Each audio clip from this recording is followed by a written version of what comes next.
Want to welcome in now Representative Nancy Mace of South Carolina. She went to the border herself this week to see it firsthand. It's good to see you again, Congresswoman. My first question, I guess, is one you've probably heard. What's a representative from South Carolina doing in Laredo, Texas? Well, imagine this in Charleston, South Carolina, the area that I represent. We have the Border Patrol Training Academy located in my district. And, you know, illegal immigration doesn't just affect the border towns of Texas or any of other southern border states. It affects the entire country. I know in my state of South Carolina, we have an opioid crisis. In fact, in my hometown of Goose Creek, you probably have never heard of it. It's a very small town in South Carolina. We had a major human trafficking bust there about 1.5 to 2 years ago. We have sex trafficking issues, human trafficking, and drugs. All of that, much of that coming from our southern border. And it's one thing to read about it in the news or watch it. It's another to be there in person to see it firsthand. Well, that answers the question because I've already learned something. I didn't know about the Border Patrol training facility in South Carolina, so it's a good start for us. Let's move on to the trip, Congresswoman. What did you see? What did you go there to see? Well, I wanted to see the circumstances under which our Border Patrol is working.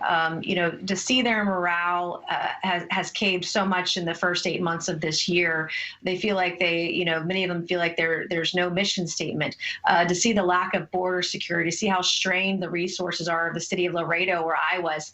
The city of Laredo is the only city to sue the federal government because of the strains of the illegal aliens. To see the examples of stash houses, they use stash houses now all across the border to put the illegal aliens in as they wait to go on to other cities across the country. We witnessed, I'm gonna guess, between 40 and 50 different illegal aliens trying to cross. One was via a truck.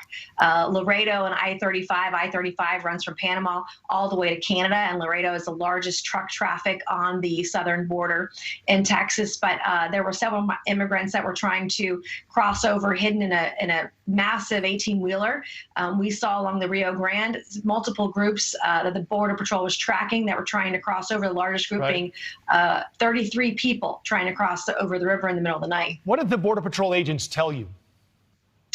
Well, it's a very tough job. The ones who are very new on the job, there's so much enthusiasm. And in fact, even the ones that have been doing it for 20 plus years, there's enormous patriotism and enthusiasm about the job. But there's no doubt that their resources are strained. They need more manpower. They need more technology.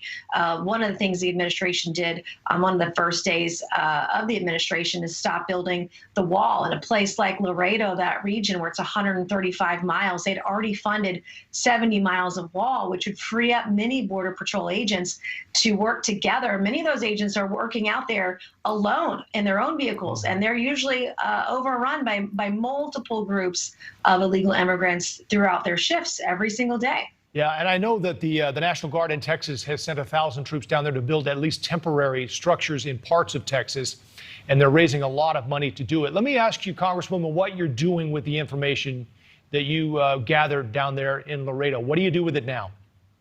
Well, I'm communicating it back home to my constituents, and I am encouraging my colleagues as well. I don't care if you're a Republican or a Democrat. I met with Republican and Democrats who were elected and unelected while I was in Laredo.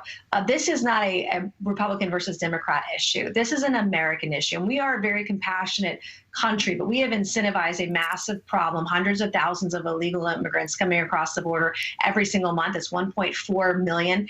It is a massive strain on our economy, where we're talking about healthcare, education, the spreading of COVID-19 and the Delta variant, for example. 40% of the illegal aliens coming across our border, they estimate, have COVID-19.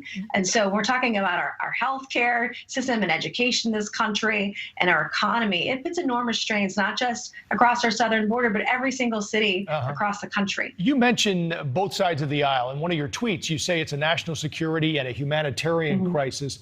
When you mention both sides of the aisle, I just come back to this all the time. Why can't Congress figure this out and come up with a functional plan that makes sense? Well, Congress is completely dysfunctional right now. I mean, there are very few Democrats that have visited the border this year or in the last couple of years. In fact, I had an amendment today in Oversight Committee over this $3.5 trillion that we're trying to figure out how we're all going to spend. I wanted to spend a little bit of money, about $25 million, to figure out what assets we left to the Taliban and how we could get them back and recoup them. And it was a completely partisan vote. No Republican amendment was allowed to pass on any of the spending measures. These are, I believe, bipartisan measures. It's just a very dysfunctional place right now, and it makes me sad for our country. It is sad to hear. Representative Nancy Mace, it's great to have you with us again tonight. Take care. Thank you, as always.